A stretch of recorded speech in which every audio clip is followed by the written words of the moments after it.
and welcome back to Nerdly Presents Off the Reel. Yes, this is a Nerdly Presents Off the Reel. I don't often get to talk about hip-hop, rap, or my love of all things hip-hop and rap. So when I do get a chance, I take that chance. Now we have a documentary, and it's a Wu-Tang Experience live from Red Rock Amphitheatre. I'm a big Wu-Tang Clan fan. I always have been. It's one of the groups that made me believe that hip-hop, you could have more than one voice. Yes, you could have all these different voices. And back in August of 2021, I believe it was, we had this thing happen. It was an experience. It was this thing that had to be lived, had to be seen, and unfortunately, being that it was in Colorado and I'm a little Englander, this was the kind of thing that I was going to miss out on. But now we've got a documentary that shows us the ins and outs, the inner workings of what happened here, what they did, which, let it not be underplayed, what they did was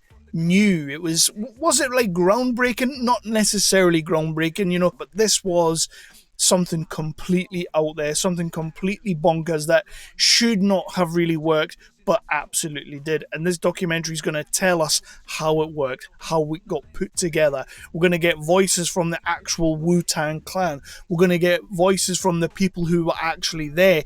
And we're going to get voices from the 60-piece symphony orchestras, pipes, winds, chimes, trombones, oboes, harps, all these magical, wonderful things that you get in an orchestra with hip-hop right at the forefront. And something else that I'll talk about in a second. Directed by RZA, one of the founding members of the Wu-Tang Clan, and Gerald K. Barkley, otherwise known as GB. A Wu-Tang Experience live from the Red Rock Amphitheatre is one of these things where they mix so many different aspects of what the group is all about. Back in the day when they first came onto the scene, they broke onto the scene, RZA was like obsessed with kung fu movies, obsessed with hip-hop and rap music and putting lyricism out there and poetry out to the world. Let's get these 9 different voices together, let's get all these voices together, and let's create a new form of rap, inspired by movies like Enter the Dragon, Bruce Lee's Enter the Dragon, the 36 Chambers of Shaolin. Those were his 2 big inspirations,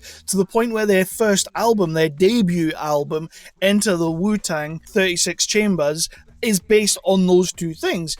And they came out with just such a strong album with all these different voices, different flows, different cadences, but it all melded together in this fantastic union of just hip-hop harmony. But then here, with this documentary, you're showing how RZA then decided, well, actually, let's jump back a tiny little bit. So I believe it was like 2016, and he went to Fantastic Fest, and basically what they had asked him to do was, because he was now doing scores on movies and whatnot, would you like to play a movie up on the screen and score it live for us?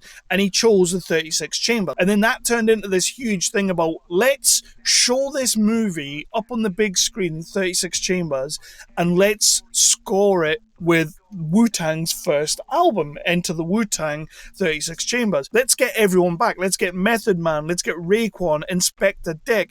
Let's get U-God. Let's get Kappa Don. Let's get, everyone, and including Old Dirty Bastard. We will talk about that because it's a pivotal moment in the movie. And you know what? Let's just get a huge-ass orchestra to do the music for us. And there's this whole thing in the documentary about how orchestra and symphonies and the classical music kind of looks down on the hip-hop genre, which to me, I never once thought that this was going to be an issue, because I love when we fuse that kind of thing together, and that's what hip-hop kind of mostly is. It is the fusion of other genres. It is taking samples from other people, or at least that's how it started back on the decks, on the DJ days and everything like that. You should watch a TV show on Netflix. It only got 1 season. It was called The Get Down.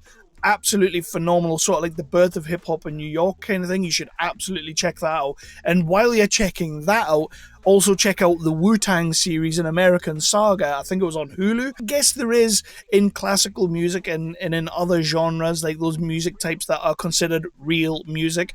I guess they do look down a little bit on this genre because it is still a baby in its infancy in a way. But this was a fantastic way to really celebrate that and to really bring in an orchestra and bring in these real people playing real classical music to a hip-hop beat. And that's when they introduced in the documentary documentary, they introduce us to Christopher Dragon, the man who's going to be like orchestrating this whole thing. And honestly, his love of like Wu-Tang Clan, his love of that first album, Protect Your Neck, Shimmy Shimmy Ya, Cream, his love of those songs shines through so brightly when he's talking, because we get a lot of talking heads from the actual orchestra as well, and it's great to see that as well, because it shows that not once did they think this couldn't be done. They relished the opportunity to do this, and they relished the opportunity to play to 10,000 Wu-Tang, diehard Wu-Tang fans. They could not wait to do this. Yeah, I loved all that. But that's one of the good things about this documentary as well. I'm kind of just going around the houses and everything like that. But honestly, I just think this documentary did so many things spot on, perfect, right. So they're not just showing us the concert. They're not just going to do that, because, you know, that was an experience. You had to be there. You had to live that experience. You had to see it for yourself. This is more the story of how it went, how they got it started, and how it made everyone feel. But what we do get is we get behind the scenes stories of the Wu-Tang kind of coming together to do this thing, you know, get some really cool behind the scenes of like Method Man talking about a lot of how RZA made this happen, because make no mistake, RZA is the central focus point of this documentary. Really, he's the main one. He's the genius that put it all together. That's why the documentary kind of focuses on him.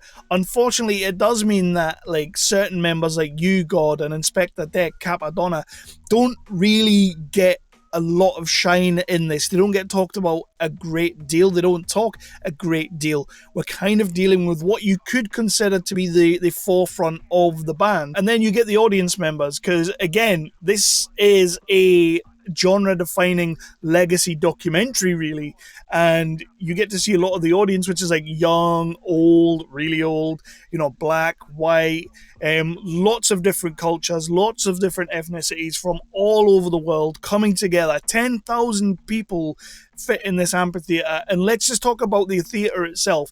It is freaking gorgeous. Having them show 36 Chambers of Shaolin, having them show that in the background while they rap their debut album over the top of it, Ghostface Killah telling some of the story to go with it. Wow, what an experience that must have been. And that's what this documentary is doing. It's just showing certain parts of some of the songs. They're not going to show you the whole thing, of course, but we're getting certain aspects of the songs. And this brings me to Shimmy Shimmy Ya, because of course you don't have ODB, you don't have Old Dirty Bastard anymore. Sadly, the man passed away in 2004. So I did wonder like how they did this in 2021. Was it going to be one of these things where they just pump the music in and they just pump his voice over the top of it? ODB's son, affectionately known as Young Dirty Bastard, he comes out, my god, he does not half look like his dad. He does not half have the charisma of his dad. He acts a lot like him, and it would have been like having him at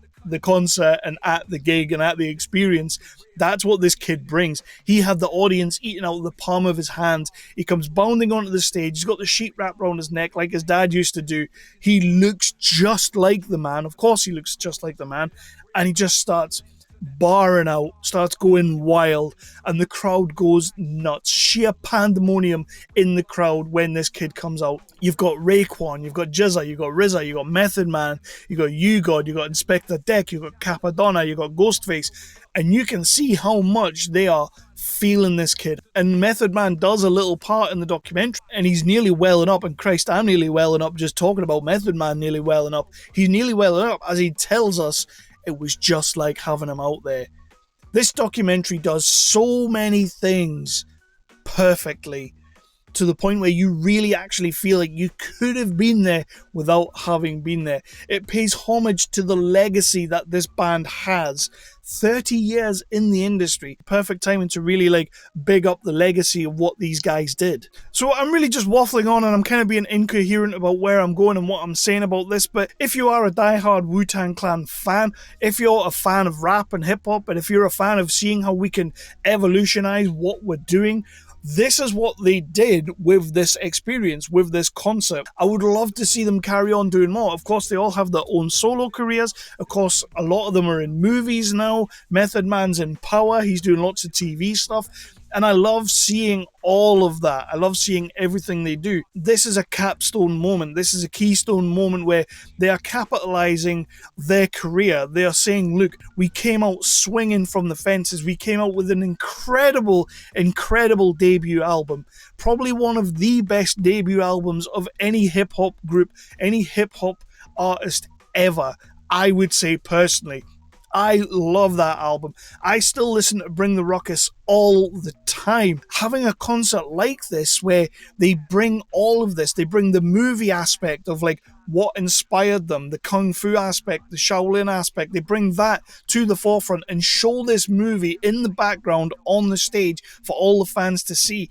Then they play their album, they sing their debut album inspired by this movie over the top of it, and they're kind of like performing the way as if they've never missed a beat, because they have never missed a beat. Everything about this documentary just screams Wu-Tang Clan, the imperfections, the way it jumps about. There are some gnarly edits in there that I really could have done without with, where it just sort of like cuts to black and then goes into the next thing. Like, it didn't feel as seamless as it possibly could. But again, to me, that's just this group. That's just the way they are, and what they do is effortless. It's a perfect way to cement a legacy, cement everything that's gone before, but everything that's coming in the future. It's a whole new thing that they've just added in 2021 and said, you know what, we can do this as well. You know what, you can look down on us from your ivory tower with your classical music, but we are as good as we ever were, and we are as good as you are, and we can hang with you. Can you hang with us? And RZA says at one point in this documentary that life should inspire creativity, and that is exactly the perfect kind of proverb, if you will, for this group, for what they've done. I think this documentary should be seen. I think everybody should be checking this documentary out. It's interesting, it's introspective, it pays a hell of a lot of respect to what the group has done in the past, what they've done throughout their careers. It pays a hell of a lot of respect to the orchestra and the way that these guys who, you know, from a hip-hop background could very easily just go, you can't hang with us. Like, we're gritty, we're grimy, we do what we do. But they don't do that. They want to incorporate that in. They want to bring it into their thing as well, and they embrace it with open arms. And it felt to me like everybody was working together for this concept, for this experience, and embracing everything that it is, and it just works. It just absolutely works. I'm not going to give this documentary a rating, but I am going to say Wu-Tang Experience, live at the Red Rock, Colorado Amphitheatre.